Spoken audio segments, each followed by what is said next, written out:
بتائیں کہ یہ اہل سنت اور ہمارا ایک بڑا المیہ ہے کہ پاکستان کے اندر جب طلاق کا کوئی ایشو بن جاتا ہے تو پھر لوگ مختلف راستے یا دروازے تلاش کرتے ہیں کہ کہیں سے کسی قسم کی کوئی ہمیں رعایت مل جائے.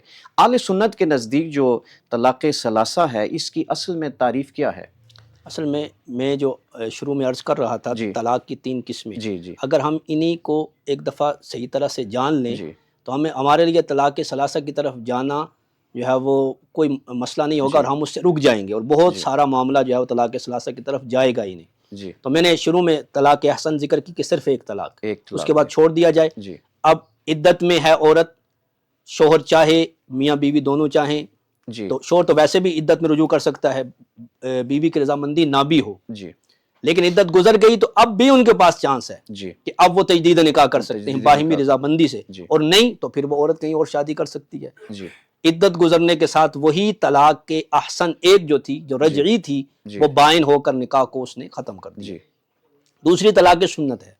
طلاق سنت یہ ہے کہ ہر ماہ ایک طلاق دی جائے، جیسے ہمارے یہاں یونین کونسل میں ایک ہر ماہ جو ہے وہ نوٹس بھیجتے ہیں.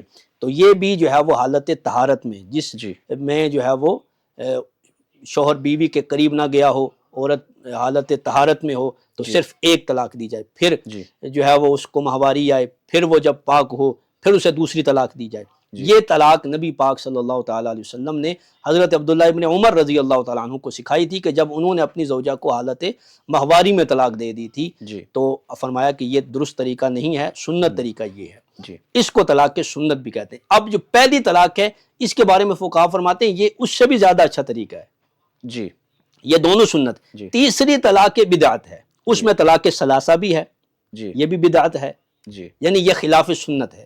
یہ جو طریقہ سنت ہے یعنی بدعت کی تعریف نیا کام نہیں، بدعت وہ ہے جو سنت کو مٹا دے. تو یہ طلاق ثلاثہ ایک ماہ میں، ایک طہر میں، 2 طلاقیں، 3 طلاقیں، یا حالت حیض میں ماہواری میں کوئی ایک طلاق دے دینا، یہ ساری کی ساری وہ بدعت میں آتی ہے. یعنی صرف طلاق بدعت 3 نہیں ہیں بلکہ اگر کسی نے 2 بیک وقت دے دی تو یہ بھی طلاق بدعت، اور یہ گناہ ہے.